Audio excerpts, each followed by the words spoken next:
மக்களே, போன வீடியோவில் டிஎன்பிஎஸ்சி வெப்சைட்டில் அந்த ஒன் டைம் ரெஜிஸ்ட்ரேஷன் ஓடிஆர் எப்படி பண்ணுறது அப்படின்னு சொல்லி பார்த்துருப்போம். ஒரு முறை நிரந்தர பதிவு. இந்த வீடியோவில் ஓடிஆருக்கு அப்புறம் இருக்கிற அந்த டிஎன்பிஎஸ்சி குரூப் 4 எக்ஸாமுக்கு எப்படி அப்ளை பண்ணுறது அப்படின்னு சொல்லி தான் பார்க்க போகிறோம். நீங்கள் ஃபஸ்ட் டைமாக டிஎன்பிஎஸ்சிக்கு அப்ளை பண்ணுறீங்கன்னா அந்த போன வீடியோவை பார்த்து ஒன் டைம் ரெஜிஸ்ட்ரேஷன் பண்ணிவிட்டு அந்த லாகின் ஐடி பாஸ்வேர்டை வச்சு தான் இந்த எக்ஸாமுக்கு அப்ளை பண்ணணும். இந்த வீடியோவை பார்த்து குரூப் 4க்கு அப்ளை பண்ணுங்கள். இல்லை ஆல்ரெடி நீங்கள் ஒன் டைம் ரெஜிஸ்ட்ரேஷன் பண்ணியிருக்கீங்க, உங்கள்கிட்ட லாகின் ஐடி பாஸ்வேர்டு இருக்குன்னா டேரெக்டாக இந்த ஸ்டெப்லேருந்து நீங்கள் குரூப் 4 எக்ஸாமுக்கு அப்ளை பண்ணலாம். இந்த வீடியோவை பார்த்தே நீங்கள் அப்ளை பண்ணுங்கள். முடிஞ்ச வரைக்கும் பிசி இல்லைனா லேப்டாப்பில் பண்ணுங்கள், ஃபோனில் பண்ண வேணாம். தெரியாமல் பேக் பட்டன் அழுத்திட்டிங்கனாலும் உங்களோட டேட்டா எல்லாமே மிஸ் ஆகிற மாதிரி ஆயிடும். அதனால் முடிஞ்ச வரைக்கும் பிசி இல்லைனா லேப்டாப்பில் பண்ணுங்கள். ப்ரௌசிங் சென்டரில் கொடுத்து பண்ணுறீங்கனாலும் எல்லா டீட்டெயிலும் கரெக்டாக கொடுக்குறாங்களான்னு சொல்லி பக்கத்தில் இருந்து பார்த்துக்கோங்க. ஃபஸ்ட்டு என்னென்ன டாக்குமெண்ட் தேவை அப்படின்னு சொல்லி பார்ப்போம். நீங்கள் அப்ளை பண்ணுறதுக்கு பார்த்தீங்கன்னாக்கா டாக்குமெண்ட் அப்லோட் பண்ணணுன்னாக்கா உங்களோட ஃபோட்டோ அண்ட் சிக்னேச்சர் இந்த ரெண்டு மட்டும்தான் நீங்கள் அப்லோட் பண்ணுற மாதிரி இருக்கும். வேறு எந்த டாக்குமெண்ட்டும் இப்போவுமே நீங்கள் அப்லோட் பண்ண தேவையில்லை. எக்ஸாம் முடிஞ்சு ரிசல்ட் வந்ததுக்கப்புறம் சர்டிஃபிகேட் வெரிஃபிகேஷன் டைமில் தான் நீங்கள் அப்லோட் பண்ணுற மாதிரி இருக்கும் குரூப் 4 எக்ஸாமுக்கு. மற்றபடி ஃபோட்டோ சிக்னேச்சர் மட்டும்தான் கொடுக்கணும். மற்றபடி அந்த சர்டிஃபிகேட்டோட டீட்டெயில் எல்லாமே கொடுக்குற மாதிரி இருக்கும். உதாரணமாக நீங்கள் ஃபஸ்ட் டைமாக பண்ணுறீங்கனாக்கா உங்களோட ஆதார் கார்டை நீங்கள் லிங்க் பண்ணுற மாதிரி இருக்கும். அதுக்கப்புறம் உங்களோட கம்யூனிட்டி சர்டிஃபிகேட்டோட நம்பர் கொடுக்குற மாதிரி இருக்கும். அதுக்கப்புறம் 10th mark sheet, 12th mark sheet, degree ஏதாவது முடிச்சிருந்தீங்கனாக்கா டிகிரி மார்க் ஷீட்டோட நம்பர் கொடுக்குற மாதிரி இருக்கும்.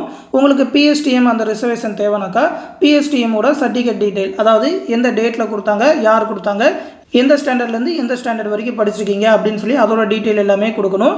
சப்போஸ் உங்களுக்கு ஸ்போர்ட்ஸ் கோட்டா இருக்குது, ஸ்போர்ட்ஸ் கோட்டா வேணும்னாக்கா நீங்கள் எந்த ஸ்போர்ட்ஸில் பார்ட்டிசிபேட் பண்ணீங்களோ அதை பற்றின டீட்டெயில் எல்லாமே கொடுக்குற மாதிரி இருக்கும். அதனால் அந்த சர்டிஃபிகேட் எல்லாத்தையுமே கையில் எடுத்து வச்சுக்கோங்க. மற்றபடி அப்லோட் பண்ண வேண்டிய டாக்குமெண்ட் எதுவுமே கிடையாது. ஃபோட்டோ சிக்னேச்சர் மட்டும்தான் அப்லோட் பண்ணணும். இப்போ எப்படி அப்ளை பண்ணுறதுன்னு பார்த்துருவோம். ஃபஸ்ட்டு டிஎன்பிஎஸ்சியோட அஃபீஷியல் வெப்சைட் ஓப்பன் பண்ணிக்கோங்க. tnpsc.gov.in அப்படின்னு சொல்லி நீங்கள் கூகுளில் சர்ச் பண்ணாலே இந்த லிங்க் வந்துடும். அதில் ஓப்பனிங்கே பார்த்தீங்கன்னா இந்த குரூப் 4ஓட நோட்டிஃபிகேஷன் தான் காட்டியிருப்பாங்க. இப்போ தமிழ் நோட்டிஃபிகேஷன், இங்கிலீஷ் நோட்டிஃபிகேஷன். இந்த இடத்துல இணைய வழியில் விண்ணப்பிக்க இங்கே சொடுக்கவும் அப்படின்னு சொல்லியிருக்கோம். இந்த இடத்த கிளிக் பண்ணிக்கோங்க. கிளிக் பண்ணிங்கனாக்கா டேரெக்டாக அப்ளை பண்ணுற பேஜுக்குள்ளே இன்னொரு வெப்சைட்டுக்குள்ளே போகும். அதில் ஃபஸ்ட்டு இந்த குரூப் 4க்கு தான் அப்ளை நவ் அப்படின்னு சொல்லியிருக்கோம். கீழே வந்து குரூப் 1க்கு இருக்கும். இப்போ வந்து குரூப் 1க்கும் அப்ளை பண்ணலாம் டேட் இருக்குன்றனால அதோட லிங்க்குமே ஓப்பனில் தான் இருக்குது. நீங்கள் குரூப் 1க்கு அப்ளை பண்ணாலும் இதே ப்ரொசீஜர் தான். இந்த அப்ளை நவ் அப்படின்னு சொல்லி இருக்கிற லிங்கை கிளிக் பண்ணிக்கோங்க. கிளிக் பண்ண உடனே உங்களோட லாகின் ஐடி அண்ட் பாஸ்வேர்டு கேட்கும். நீங்கள் ஒன் டைம் ரெஜிஸ்ட்ரேஷன் பண்ணப்போ இருந்த லாகின் ஐடி பாஸ்வேர்டை இதில் கொடுக்கணும். சப்போஸ் உங்களுக்கு லாகின் ஐடி பாஸ்வேர்டு மறந்து போச்சுனாக்கா ஓடிஆர் பேஜில் போய் அந்த ஃபர்கட் பாஸ்வேர்டு கொடுத்து உங்களோட லாகின் ஐடி டீட்டெயில் எடுத்துக்கலாம். அந்த லாகின் ஐடி பாஸ்வேர்டு கொடுத்துட்டு இங்கே ஒரு நம்பர் கொடுத்துருப்பாங்க, அதை கூட்டி இந்த இடத்துல போட்டுட்டு சமர்ப்பி அப்படின்னு சொல்லி கொடுத்தீங்கன்னாக்கா உங்களோட கேண்டிடேட் டேஷ்போர்டுக்குள்ளே போயிடுவீங்க. இந்த மை அப்ளிகேஷன் இருக்கும். இதில் வந்து நீங்கள் என்னென்ன எக்ஸாமுக்குலாம் இதுக்கு முன்னாடி அப்ளை பண்ணிங்களோ அதோட டீட்டெயில் எல்லாமே காட்டும். அதுக்கு கீழே இந்த குரூப் 4 எக்ஸாமுக்கு கிளிக் ஹியர் டு அப்ளை அப்படின்னு சொல்லியிருக்கோம். அந்த லிங்க்கை ப்ரெஸ் பண்ணிக்கோங்க. அடுத்து குரூப் 4ஓட அப்ளிகேஷன் ஃபார்முக்குள்ளே போயிடும்.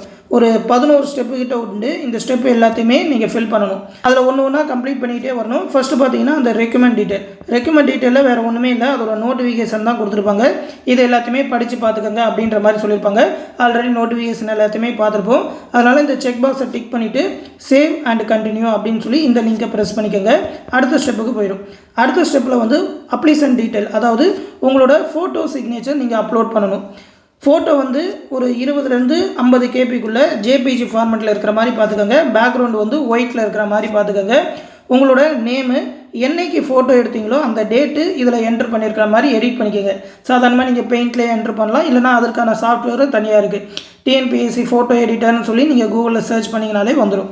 அதில் போய்ட்டு இந்த ஃபோட்டோவை எடிட் பண்ணி ஜேபிஜி ஃபார்மெட்டில் ஒரு 50 கேபிக்குள்ளே இருக்கிற மாதிரி பார்த்துக்கோங்க. சிக்னேச்சர் வந்து 10லேருந்து 20 கேபிக்குள்ளே ஜேபிஜி ஃபார்மெட்டில் இருக்கணும். ப்ளூ இல்லைனா பிளாக் பால் பாயிண்ட் பென் எதுலனாலும் நீங்கள் சைன் பண்ணிக்கலாம். ப்ளூனாலும் ஓகே, பிளாக்னாலும் ஓகே. அந்த ஃபோட்டோவெல்லாம் எடிட் பண்ணி ரெடியாக வச்சுட்டு இந்த இடத்துல சூஸ் ஃபோட்டோன்னு இருக்கும், அதை கிளிக் பண்ணி ஃபோட்டோவை செலக்ட் பண்ணிக்கோங்க. ஃபோட்டோவை செலக்ட் பண்ணிவிட்டு அந்த டேட்டு, இந்த ஃபோட்டோலேயே என்ன டேட்டு நீங்கள் எடுத்த டேட்டு போட்டிருப்பீங்களோ அந்த டேட்டை இந்த இடத்துல செலக்ட் பண்ணிக்கோங்க. செலக்ட் பண்ணிவிட்டு சேவ் ஃபோட்டோ அப்படின்னு சொல்லி கொடுக்கணும். அதை கொடுக்காமல் போயிடக்கூடாது, கொடுத்தா தான் அடுத்த ஸ்டெப்பே காட்டும். கொடுத்தீங்கன்னாக்கா இந்த இடத்துல ஃபோட்டோ வந்து சேவ்டு சக்ஸஸ்ஃபுல்லி இந்த க்ரீன் கலரில் வர மாதிரி காட்டிடும். அடுத்து சிக்னேச்சரை செலக்ட் பண்ணிக்கோங்க. சிக்னேச்சர் செலக்ட் பண்ணி அதையும் சேவ் சிக்னேச்சர்னு கொடுத்தீங்கன்னாக்கா இந்த மாதிரி சிக்னேச்சர்ஸ் அப்லோடு சக்ஸஸ்ஃபுல்லின்னு வந்துடும். வந்துட்டுனாக்கா அடுத்த ஸ்டெப்பு கீழே வந்து உங்களோட டீட்டெயில் எல்லாமே, நீங்கள் ஓடிஆரில் கொடுத்த டீட்டெயில் எல்லாமே இங்கே வந்திருக்கும். உங்களோட நேமு, ஃபோன் நம்பரு, உங்கள் பேரண்ட்ஸ் நேமு, எந்த மாவட்டம், அது மட்டும் இல்லாமல் என்ன கம்யூனிட்டி அப்படின்னு சொல்லி அந்த டீட்டெயில் எல்லாமே இங்கே வந்திருக்கும். அது எல்லாமே கரெக்டாக இருக்கா, ஓடிஆரில் இருக்கிற மாதிரி இருக்கா அப்படின்னு சொல்லி பார்த்துக்கிட்டு அடுத்த ஸ்டெப் போக வேண்டியதான். சப்போஸ் அதில் நீங்கள் எடிட் பண்ணனாலும் இந்த இடத்துலையே எடிட் இன் ஓடிஆர் அப்படின்னு சொல்லி இருக்கும். நீங்கள் இதில் எந்த டீட்டெயில் மாற்றுறதா இருந்தாலும் ஓடிஆரில் கொடுத்த டீட்டெயிலை மாற்றிட்டு அதுக்கப்புறம் தான் வந்து அப்ளைவே பண்ணணும்.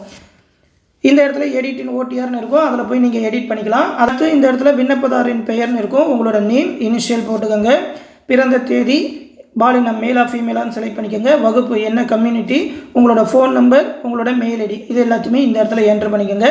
என்ட்ரு பண்ணிவிட்டு இந்த செக் பாக்ஸை டிக் பண்ணிவிட்டு சேவ் அண்ட் ப்ரொசீட் அப்படின்னு சொல்லி கொடுத்துக்கோங்க. கொடுத்தீங்கன்னாக்கா அடுத்து கம்யூனிகேஷன் டீட்டெயிலில் போயிடும். இதில் வந்து உங்களோட கம்யூனிகேஷன் அட்ரஸ், அதுக்கப்புறம் பர்மனெண்ட் அட்ரஸ் தான் இருக்கும். இதை எல்லாத்தையுமே சப்போஸ் சேஞ்ச் பண்ணணும் அப்படின்னாலும் நீங்கள் ஓடிஆரில் போய் சேஞ்ச் பண்ணிட்டு தான் வரணும். ஏன்னா ஓடிஆர்லேயே உங்களோட அட்ரஸ் டீட்டெயில் கொடுத்துருப்பீங்க, அதில் சேஞ்ச் பண்ணிவிட்டு தான் வந்து இந்த அப்ளிகேஷன் ஃபார்மில் சேஞ்ச் பண்ணணும்.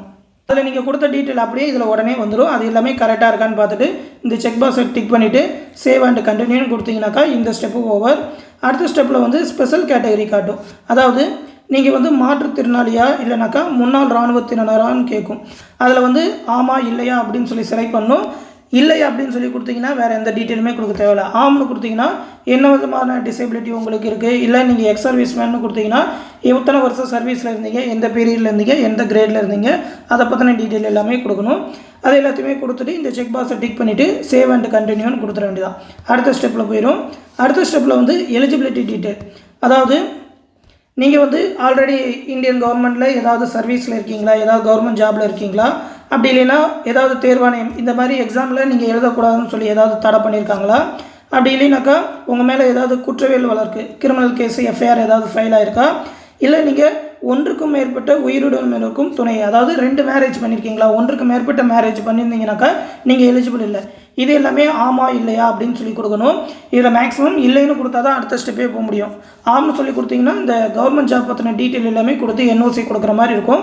மற்றபடி இந்த மாதிரி குற்றவியல் வழக்கு இல்லைனாக்கா 2 மேரேஜ் பண்ணியிருக்கீங்க அப்படின்ற மாதிரி இதில் ஆம்னு கொடுத்தீங்கன்னாக்கா அடுத்த ஸ்டெப்பே போகாது, நீங்கள் எலிஜிபிள் கிடையாது. இந்த இடத்துல இல்லை அப்படின்னு சொல்லி தான் கொடுக்கணும். கொடுத்துட்டு இந்த செக் பாக்ஸை டிக் பண்ணிவிட்டு சேவ் அண்ட் கண்டினியூ அப்படின்னு சொல்லி கொடுத்துக்கோங்க. இதில் வந்து உங்களோட அகாடமிக் குவாலிஃபிகேஷன் கேட்கும். அதாவது உங்களோட குவாலிஃபிகேஷன் டீட்டெயில் எல்லாமே கொடுக்கணும். இதில் வந்து 2 ஆப்ஷன் கொடுத்துருப்பாங்க. ஆல் தி போஸ்ட்டா, அப்படி இல்லைன்னா போஸ்ட் அதர் தென் அந்த ஃபாரஸ்ட் டிபார்ட்மெண்ட். ஃபாரஸ்ட் டிபார்ட்மெண்ட்லேருந்து அந்த forest guard with driving licence, forest watcher, இந்த போஸ்டிங் எல்லாமே சொல்லியிருப்பாங்க. இந்த போஸ்டிங் இல்லாமல் மற்ற போஸ்டிங் மட்டும் வேணும்னாக்கா இதை செலக்ட் பண்ணுங்கள். இல்லை இந்த போஸ்டிங்க்கும் நீங்கள் எலிஜிபிளாக இருக்கீங்க, அதாவது 12th வந்து அந்த ஃபிசிக்ஸ் மேக்ஸ் அந்த மாதிரி குரூப் எடுத்து படித்து அந்த ஹைட் எலிஜிபிலிட்டிலாம் இருக்குது, உங்களுக்கு ஃபாரஸ்ட் டிபார்ட்மெண்ட்டில் ஜாப் கிடைச்சாலும் ஓகேனாக்கா ஆல் தி போஸ்ட்டுன்னு சொல்லிக்கோங்க. அப்படி இல்லைனாக்கா அந்த போஸ்ட் இல்லாமல் மற்ற போஸ்ட் அப்படின்னு சொல்லி இதை செலக்ட் பண்ணிக்கோங்க. அடுத்து ஃபஸ்ட் எடுத்தோடனே உங்களோட 10th டீட்டெயில் தான் கொடுக்கணும். என்றைக்கு எக்ஸாம் ரிசல்ட் வந்தது, 10th ரிசல்ட் வந்த டேட்டு, ரிசல்ட் டேட்டு கரெக்டாக தெரியலனாலும் உங்களோட 10th மார்க் ஷீட்டில் ஒரு டேட் இருக்கும், அந்த டேட்டை போட்டுக்கோங்க. அதோட சான்றிதழ் 10th மார்க் ஷீட்டோட சான்றிதழ் தமிழில் ஒரு பாடமாக படிச்சிருக்கீங்களா, ஆம் இல்லையான்னு கேட்கும், அதை செலக்ட் பண்ணிக்கோங்க. மேக்ஸிமம் தமிழ்நாட்டில் படிச்சிங்கன்னா தமிழ் ஒரு பாடமாக இருக்கும், அதனால் மேக்ஸிமம் ஆம் செலக்ட் பண்ணிக்கோங்க. அடுத்து 12th அப்படி இல்லைன்னா அதுக்கு ஈக்குவலண்டாக ஏதாவது படிச்சிருக்கீங்களா, டிப்ளமோ ஐடிஐ ஏதாவது முடிச்சிருக்கீங்களான்னு அதோட டீட்டெயில் கொடுக்கணும். என்றைக்கு எக்ஸாம் ரிசல்ட் வந்தது, படிப்பின் பெயர் 12th இல்லை ஐடிஐயா இல்லை அதற்கு ஈக்குவலண்டான்னு சொல்லி செலக்ட் பண்ணணும். மேக்ஸிமம் 12th படிச்சிருந்தீங்கன்னா அந்த ஹெச்எஸ்சி அப்படின்னு சொல்லி செலக்ட் பண்ணிக்கோங்க. அடுத்து நீங்கள் ஃபாரஸ்ட் கார்டு அந்த போஸ்டிங் எல்லாத்தையுமே மேலே கொடுத்துருக்கீங்க, ஆல் தி போஸ்ட்டும் கொடுத்துருக்கீங்கன்னா அந்த 12th இயற்பியல் வேதியியல் உயிரியல் பாடம் எடுத்து படிச்சிருக்கீங்களான்னு கேட்கும், ஆமாம் இல்லையா அப்படின்னு சொல்லி இதில் செலக்ட் பண்ணணும். அதுக்கப்புறம் 12th அந்த மார்க் ஷீட்டோட சர்டிஃபிகேட் நம்பர், அதில் தமிழில் ஒரு பாடமாக படிச்சிருக்கீங்களா அப்படின்னு சொல்லி இங்கே செலக்ட் பண்ணணும். அடுத்து டிப்ளமோ படிச்சிருந்தீங்கன்னா டிப்ளமோட டீட்டெயில் கொடுக்கணும். அடுத்து யூஜி டிகிரி முடிச்சிருந்தீங்கன்னா அதோட டீட்டெயில். ஏன்னா குரூப் 4ல் இப்போ டிகிரி குவாலிஃபிகேஷனுக்கான போஸ்டிங்கே இருக்குன்றனால நீங்கள் டிகிரி முடிச்சிருந்தீங்க இல்லை அதுக்கு மேலே பிஜிலாம் முடிச்சிருந்தீங்கன்னாக்கா எது வரைக்கும் முடிச்சிருக்கீங்களோ அந்த டீட்டெயில் எல்லாமே கொடுத்துருங்க. இந்த யூஜிக்கும் எப்போ ரிசல்ட் வந்தது, என்ன படிப்பு, அதாவது என்ன டிகிரி, என்ன யூனிவர்சிட்டி, அதோட சர்டிஃபிகேட் நம்பர் என்ன அப்படின்னு சொல்லி அதை எல்லாத்தையுமே இங்கே செலக்ட் பண்ணணும். கோஆப்ரேட்டிவ் ட்ரைனிங் முடிச்சிருக்கீங்களான்னு கேட்கும், முடிச்சிருந்தீங்கன்னா எஸ் கொடுங்க, இல்லைனா நோ கொடுத்துக்கோங்க. அடுத்து சிஓஏ முடிச்சிருக்கீங்களா அப்படின்னு சொல்லி கேட்கும், முடிச்சிருந்தா எஸ் கொடுங்க, இல்லைனா நோ கொடுத்துருங்க. அதே மாதிரி டைப் ரைட்டிங் முடிச்சிருக்கீங்களா, தமிழில் முடிச்சிருக்கீங்களா, இங்கிலீஷில் முடிச்சிருக்கீங்களான்னு கேட்கும், முடிச்சிருந்தா அதோட டீட்டெயில் சர்டிஃபிகேட் டீட்டெயில் எல்லாமே கொடுக்கணும். இல்லைன்னு கொடுத்துக்கலாம். டைப் ரைட்டிங் இல்லாமலும் மற்ற போஸ்டிங் எல்லாமே இருக்குது. அதே மாதிரி தான் ஷார்ட் ஹேண்டுக்கும் சுருக்கெழுத்து முடிச்சிருக்கீங்களா அப்படின்னு சொல்லி ஆமாம் இல்லையா அப்படின்னு சொல்லி செலக்ட் பண்ணணும். அடுத்து அந்த ஃபாரஸ்ட் கார்டு வித் டிரைவிங் லைசன்ஸுக்கு போடுறீங்கன்னாக்கா டிரைவிங் லைசன்ஸ் இருக்கா, 3 வருஷம் எக்ஸ்பீரியன்ஸ் இருக்கான்லாம் கேட்கும், அதை எல்லாத்தையுமே செலக்ட் பண்ணிக்கோங்க. அடுத்து இந்த ஃபிசிக்கல் அண்ட் விஷன் ஸ்டாண்டர்ட் நீங்கள் அந்த ஃபாரஸ்ட் கார்டுக்கு அப்ளை பண்ணிங்கன்னா அதோட எலிஜிபிலிட்டி அந்த ஃபிசிக்கல் ஸ்டாண்டர்ட்லாம் உங்களுக்கு இருக்கான்னு சொல்லி கொடுக்கணும். அப்படி இல்லை அது இல்லாமல் மற்ற போஸ்டிங்னாலும் அது தவிர மற்ற போஸ்டிங்க்கும் நீங்கள் எலிஜிபிளாக இருக்கீங்களா, அதோட உடற்தகுதி எல்லாமே பெற்றிருக்கீங்களான்னு கேட்கும். அதுக்கு ஆமாம் இல்லையா அப்படின்னு சொல்லி செலக்ட் பண்ணிக்கோங்க. செலக்ட் பண்ணிவிட்டு இந்த செக் பாக்ஸை டிக் பண்ணிவிட்டு சேவ் கண்டினியூன்னு கொடுத்தீங்கன்னா அடுத்த ஸ்டெப்புக்கு போயிடும். அடுத்த ஸ்டெப்பில் பிஎஸ்டிஎம் டீட்டெயில் கேட்பாங்க. அதாவது நீங்கள் தமிழ் வழியிலேயே படிச்சிருந்தீங்கன்னாக்கா பிஎஸ்டிஎம் எலிஜிபிளுக்கு எஸ் கொடுக்கலாம். இதில் எஸ் கொடுத்தீங்கன்னாக்கா அந்த பிஎஸ்டிஎம் டீட்டெயில் எல்லாமே கொடுக்குற மாதிரி இருக்கும். நீங்கள் தமிழ் வழியில் படிக்கலனா இல்லைன்னு சொல்லி கொடுத்துடலாம். இதில் பார்த்தீங்கன்னா குரூப் 4ல் 10th வரைக்கும் 12th வரைக்கும் டிகிரி வரைக்கும் இருக்கிற 3 வகையான போஸ்டிங்குமே இருக்குது. அதில் நீங்கள் எது வரைக்கும் தமிழ் வழியில் படிச்சிருக்கீங்களோ அதோட டீட்டெயில் மட்டும் கொடுக்கலாம். இதில் வந்து எஸ்எஸ்எல்சி ஆர் இட்ஸ் ஈக்குவல்னு கொடுத்துருப்பாங்க. ஹெச்எஸ்சி வரைக்குமா இல்லைனா யூஜி டிகிரி வரைக்குமான்னு கேட்டிருப்பாங்க. நீங்கள் சப்போஸ் 10th வரைக்கும் தான் தமிழில் படிச்சிருக்கீங்கன்னா இந்த 2 செக் பாக்ஸை மட்டும் டிக் பண்ணுங்கள். 12th வரைக்கும்னா 12th வரைக்கும் மட்டும், இல்லை டிகிரி வரைக்கும் படிச்சிருக்கீங்கன்னா டிகிரி வரைக்கும் கொடுத்துட்டு ஃபில் சர்டிஃபிகேட் டீட்டெயில் அப்படின்னு சொல்லி இதை கிளிக் பண்ணுங்கள். அந்த சர்டிஃபிகேட் டீட்டெயில் கொடுக்குற மாதிரி இருக்கும். அதாவது 1ஆவதுலேருந்து 10ஆவது வரைக்கும் 11ஆவது 12ஆவது சப்போஸ் டிகிரியும் கொடுத்துருந்தீங்கன்னாக்கா அடுத்து இன்னொரு டீட்டெயில் கேட்கும். நீங்கள் சப்போஸ் வேறு ஸ்கூல் படிச்சிருக்கீங்க, அதாவது 1ஆவதுலேருந்து வேறு ஸ்டாண்டர்ட் வரைக்கும் இடையில நின்று வேறு ஸ்கூல் படிச்சிருக்கீங்கன்னா எது வரைக்கும் படிச்சிருக்கீங்களோ அது எல்லாத்துக்குமே தனித்தனியாக சர்டிஃபிகேட் வாங்கி அப்லோட் பண்ணணும்.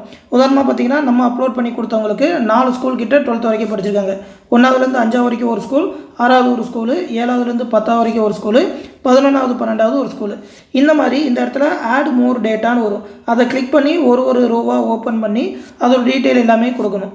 ரெகுலரில் படிச்சிங்களா இல்லைனாக்கா ப்ரைவேட்டில் படிச்சிங்களா, எந்த வருஷத்துலேருந்து எந்த வருஷம் வரைக்கும், அந்த சர்டிஃபிகேட் யார் இஷ்யூ பண்ணால், அதோட டேட் என்ன, அடுத்து எந்த இன்ஸ்டியூட்டில் எந்த ஸ்கூலில் படிச்சிங்க, எந்த டிஸ்ட்ரிக்கு, அதோட பின்கோடு என்ன அப்படின்னு சொல்லி அந்த டீட்டெயில் எல்லாமே கொடுக்குற மாதிரி இருக்கும்.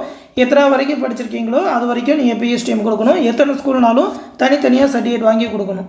சப்போஸ் நீங்கள் தமிழ் வழியில் படித்தோம் பிஎஸ்டிஎம் சர்டிஃபிகேட் உங்கள்கிட்ட இல்லைனாக்கா அதுக்கு இல்லைன்னு கூட கொடுத்துட்டு அடுத்த ஸ்டெப் போயிடலாம். பிஎஸ்டிஎம் இருந்தால் தான் அப்ளை பண்ண முடியலாம் கிடையாது. அடுத்த டீட்டெயில் பார்த்தீங்கன்னாக்கா ஸ்போர்ட்ஸ் பர்சனுக்கானது. நீங்கள் ஸ்போர்ட்ஸ் கோட்டாவில் கொடுத்துருந்தீங்கன்னாக்கா அதோட சர்டிஃபிகேட் டீட்டெயில் கொடுக்குற மாதிரி இதில் காட்டும். இல்லை ஃபாரஸ்ட் டிபார்ட்மெண்ட்டும் வேணால் நீங்கள் ஸ்போர்ட்ஸ் கோட்டா இல்லைனாக்கா இதில் வந்து உங்களுக்கு பிளாங்காக இது வந்து உங்களுக்கு இல்லை அப்படின்ற மாதிரி இருக்கும். அந்த செக் பாக்ஸை கிளிக் பண்ணிவிட்டு சேவ் கண்டினியூ கொடுத்துடலாம். சப்போஸ் நீங்கள் ஸ்போர்ட்ஸ் பர்சன் கொடுத்துருந்தீங்க அப்படின்னாக்கா இந்த இடத்துல நீங்கள் ஒரு சிறந்த விளையாட்டு வீரரான்னு கேட்கும். அதில் ஆமாம் இல்லையான்னு கொடுத்துட்டு அந்த ஃபாரஸ்ட் டிபார்ட்மெண்ட்டுக்கு அப்ளை பண்ணுறீங்கனாக்கா என்ன ஸ்போர்ட்ஸில் நீங்கள் இருக்கீங்க அப்படின்னு சொல்லி அதோட டீட்டெயில் எல்லாமே கொடுக்குற மாதிரி இருக்கும். எந்த சர்டிஃபிகேட்லாம் வச்சுருக்கீங்க அப்படின்னு சொல்லி. அடுத்து பார்த்தீங்கன்னாக்கா எக்ஸாமினேஷன் டீட்டெயில், அதாவது உங்களுக்கு எங்கே எக்ஸாம் சென்டர் வேணும் அப்படின்னு சொல்லி 2 டிஸ்ட்ரிக்ட் செலக்ட் பண்ணணும். ஃபஸ்ட்டு நீங்கள் எங்கே செலக்ட் பண்ணுறீங்களோ அங்கே தான் மேக்ஸிமம் எக்ஸாம் போடுவாங்க. அதனால் உங்களுக்கு எந்த டிஸ்ட்ரிக்ட் வேணும், உங்களோட ஓன் டிஸ்ட்ரிக்ட் வேணுமா, எந்த இடத்துல வேணும்னு சொல்லி அதோட டிஸ்ட்ரிக்ட், அதோட தேர்வு மையம், அதாவது அந்தந்த தொகுதி அந்தந்த இடத்துல எங்கெங்க அப்படின்னு சொல்லி ஒரு 10 இடம் சொல்லுவாங்க. அதில் ஒரு இடத்த செலக்ட் பண்ணும். அது இல்லைனா தான் செகண்ட் டிஸ்ட்ரிக்ட்டு. மேக்ஸிமம் ஃபஸ்ட்டு டிஸ்ட்ரிக்ட்லேயே சூஸ் பண்ணுற மாதிரி தான் அவங்களே கொடுத்துருவாங்க. இல்லைனாக்கா செகண்ட் டிஸ்ட்ரிக்ட்டும் நீங்கள் செலக்ட் பண்ணி வச்சுக்கலாம். அடுத்து பார்த்தீங்கன்னா ஃபீஸ் கேட்டகரி காட்டும். அந்த ஃபீஸ் ஸ்டேட்டஸு உங்களுக்கு ஃபீஸ் கன்செஷன் இருக்குன்னாக்கா இந்த இடத்துல ஃபீஸ் இல்லைன்னு சொல்லி வந்துடும். நீங்கள் வந்து ஒரு 3 தடவை 5 தடவை ஃப்ரீயாக யூஸ் பண்ணிக்கலாம். எஸ்சி எஸ்டி கேண்டிடேட்டுக்கெலாம் ஃபீஸ் கிடையாது. சப்போஸ் உங்களுக்கு ஃபீஸ் இருக்குனாக்கா நீட் டு பே அப்படின்னு சொல்லி 100 rupees அப்படின்னு சொல்லி காட்டும். அடுத்து அந்த செக் பாக்ஸில் டிக் பண்ணிவிட்டு சேவ் அண்ட் கண்டினியூன்னு கொடுத்துட வேண்டியதான். அடுத்த ஸ்டெப்பில் வந்து டாக்குமெண்ட் அப்லோட் பண்ணுறது. இப்போ வந்து இந்த குரூப் 4க்கு எந்த விதமான டாக்குமெண்ட்டும் நீங்கள் அப்லோட் பண்ண தேவையில்லை. அதனால் இந்த பேஜ் வந்து உங்களுக்கு அப்ளிகபிள் இல்லை அப்படின்னு சொல்லி வந்துடும். சேவ் அண்ட் கண்டினியூ அப்படின்னு சொல்லி கொடுத்துக்கோங்க. ரிசல்ட் வந்ததுக்கப்புறம் சர்டிஃபிகேட் வெரிஃபிகேஷன் டைமில் தான் நீங்கள் சர்டிஃபிகேட் அப்லோட் பண்ணுற மாதிரி இருக்கும். அடுத்து சேவ் அண்ட் கண்டினியூ கொடுத்ததுக்கப்புறம் உங்களோட அப்ளிகேஷனை ரிவ்யூ பண்ணும். அதில் எல்லா டீட்டெயிலும் கரெக்டாக இருக்கா அப்படின்னு சொல்லி செக் பண்ணிவிட்டு கீழே வந்தீங்கன்னா இந்த டிக்ளரேஷனில் ஒரு 16 செக் பாக்ஸ் இருக்கும். இந்த 16 செக் பாக்ஸுமே டிக் பண்ணிவிட்டு இந்த இடத்துல ஐ கன்ஃபார்ம் தி அபவ்னு இருக்கும். அந்த செக் பாக்ஸையும் டிக் பண்ணிவிட்டு I agree to finally submit my online application இருக்கும். அதை கிளிக் பண்ணிக்கோங்க. அடுத்து மறுபடியும் அதே அப்ளிகேஷன் ஃபார்ம் காட்டும். கீழே வந்து டிக்ளரேஷனில் ஒரே ஒரு செக் பாக்ஸ் இருக்கும். அதை டிக் பண்ணிவிட்டு ப்ரொசீட் டு பேமெண்ட்னு கொடுத்துட வேண்டியதான். சப்போஸ் உங்களுக்கு பேமெண்ட் இல்லை, ஃபீஸ் இல்லைனாக்கா டைரெக்டாக அப்ளிகேஷன் சப்மிட்டட் சக்ஸஸ்ஃபுல்லின்னு வந்துடும். பேமெண்ட் இருந்ததுனாக்கா அந்த பே பண்ணுற பேஜுக்குள்ளே போகும். இந்த மாதிரி குரூப் 1க்கும் காட்டும், குரூப் 4க்கும் காட்டும். ஆன்லைன் மூலமாக பே பண்ணுறீங்களா அப்படின்னு சொல்லி அதோட மெத்தடை செலக்ட் பண்ணிவிட்டு பே பண்ணிடலாம். நீங்கள் பே பண்ணியோ பேமெண்ட் சக்ஸஸ் ஆகலைன்னா அதே பேஜில் வந்து ரிஃப்ரெஷ் ப்ரீவியஸ் பேமெண்ட் அப்படின்னு சொல்லி கொடுத்தீங்கன்னாக்கா அது சக்ஸஸ் ஆயிரும். பே பண்ணிவிட்டு அந்த பேமெண்ட் அண்ட் சப்மிட் அப்ளிகேஷன் கொடுத்தீங்கன்னாக்கா ஃபைனலாக அப்ளிகேஷன் சப்மிட் ஆகிடும். இவ்வளோ தான் குரூப் 4க்கு அப்ளை பண்ணுற மெத்தடு. நீங்களே அப்ளை பண்ணலாம். பிசி இல்லைனா கம்ப்யூட்டராக பண்ணுங்கள். இதில் ஏதாவது டவுட் இருந்துனாக்கா கமெண்ட் செக்ஷனில் கேளுங்க. தொடர்ந்து நம்ம சேனலோட அப்டேட்ஸை தெரிஞ்சுக்க மறக்காமல் நம்ம சேனலையுமே சப்ஸ்கிரைப் பண்ணி வச்சுக்கோங்க. மேலும் பார்த்தீங்கன்னா நம்ம சேனலில் இந்த குரூப் 4 2025 எக்ஸாமுக்கான online classes and test batch Telegram group மூலமா கண்டக்ட் பண்ணிட்டு இருக்கோம். அந்த பேட்சுக்கான அட்மிஷன் இப்போ போயிட்டு இருக்கு. 25/4/2025 அட்மிஷன் ஸ்டார்ட் பண்ணோம். 4/5/2025 வரைக்கும் ஜாயின் பண்ணிக்கலாம். ஃபீஸ் பார்த்தீங்கன்னா இப்போதைக்கு 999 தான் வச்சிருக்கோம். இந்த ஆஃபர் வந்து 30ஆம் தேதி வரைக்கும் தான். ஜாயின் பண்ண நினச்சிங்கன்னா 30ஆம் தேதிக்குள்ளே ஜாயின் பண்ணிக்கோங்க. நம்மளோட டிஎன்பிஎஸ்சி எம்எஸ்சி ஓல்டு ஸ்டூடெண்ட்ஸ்க்கு ஒரு ஆஃபர் பைசா 750 ரூபா தான் சொல்லியிருக்கோம். இந்த பேட்ச்லேயே பார்த்தீங்கன்னாக்கா டிஎன்பிஎஸ்சியோட புதிய சிலபஸ், அந்த தமிழ் சிலபஸ்க்கான ஸ்பெஷல் மெட்டீரியல் பிடிஎஃப், அது மட்டும் இல்லாமல் ப்ரீவியஸ் இயர் கொஸ்டின் ஒரு 15,000 ப்ளஸ் கொஸ்டினுக்கான ப்ரீவியஸ் இயர் அந்த டாபிக் வைஸாக எடுத்த ப்ரீவியஸ் இயர் கொஸ்டின் பிடிஎஃப், அது மட்டும் இல்லாமல் மேக்ஸ் ரீசனிங்கோட கம்ப்ளீட் வீடியோ கிளாஸஸ், ஒரு 20 டாபிக் கிட்ட மேக்ஸ் படிக்கணும், அதற்கான ஒரு 3000 ப்ளஸ் ப்ராப்ளம்ஸோட வீடியோ கிளாஸஸ், அந்த எக்ஸ்ப்ளனேஷன் கிளாஸஸ் கொடுப்போம். அது இல்லாமல் ஒரு 25 தேர்வுகள் கண்டக்ட் பண்ணுவோம். அந்த தேர்வில் கேட்குற மேக்ஸ் ரீசனுக்கான எக்ஸ்ப்ளனேஷன் வீடியோஸ், அது மட்டும் இல்லாமல் ஸ்டாண்டர்ட் வைஸாக எடுத்த ஒரு 30,000 ப்ளஸ் ஒன் வேர்ட் ஆன்சர்ஸோட ஸ்டடி மெட்டீரியல், புக் பேக் கொஸ்டினுக்கான ஆன்சர் பிடிஎஃப், அது மட்டும் இல்லாமல் special book PDF, polity history இந்த டாப்பிக்கான ஸ்பெஷல் புக் பிடிஎஃப், அது மட்டும் இல்லாமல் லாஸ்ட் 1 இயர்க்கான கரண்ட் அஃபேர் பிடிஎஃப் எல்லாமே தமிழ்லேயே ப்ரொவைட் பண்ணுவோம். விருப்பம் இருக்கிறவங்க இந்த 8903302290 அப்படின்ற நம்மளோட அட்மின் வாட்ஸ்அப் நம்பருக்கு மெசேஜ் பண்ணி ஜாயின் பண்ணிக்கோங்க. ஃபீஸ் பே பண்ணணும்னு நினைக்கிறவங்க இந்த 8903716083 அப்படின்ற நம்பருக்கு கூகுள் பே மூலமாக பே பண்ணிவிட்டு அது ஒரு ஸ்க்ரீன்ஷாட் எடுத்து அட்மின் நம்பருக்கே சென்ட் பண்ணிங்கனாக்கா அந்த பேட்சில் ஜாயின் பண்ணி விட்ருவாங்க. இந்த பேட்ச் பற்றின ஃபுல் டீட்டெயிலும் இந்த பிடிஎஃப்ல லிங்காக கொடுத்துருக்கேன், எடுத்து பார்த்துக்கோங்க. இந்த பிடிஎஃப்லேயே அந்த எக்ஸாம் ஷெடியூல் எல்லாமே கொடுத்துருக்கோம். என்னென்ன எக்ஸாம், என்னென்ன படிக்கணும், என்னென்னலாம் கலந்து வரும் அப்படின்னு சொல்லி ஃபுல் டீட்டெயில் இதில் இருக்கும். இந்த டீட்டெயில் எல்லாத்தையுமே பார்த்துக்கிட்டு இந்த பேட்சில் ஜாயின் பண்ணிக்கோங்க. குரூப் 4 எக்ஸாம் தேவையான கம்ப்ளீட் கைடன்ஸ் நம்ம சேனலில் ப்ரொவைட் பண்ணிகிட்டு இருக்கோம். அதை கரெக்டாக யூஸ் பண்ணிக்கோங்க. எந்த டவுட்னாலும் நம்மளோட அட்மின் வாட்ஸ்அப் நம்பரில் கேட்டு தெரிஞ்சுக்கோங்க. அடுத்து இன்னொரு முக்கியமான அப்டேட்டோட சந்திக்கிறேன். நன்றி.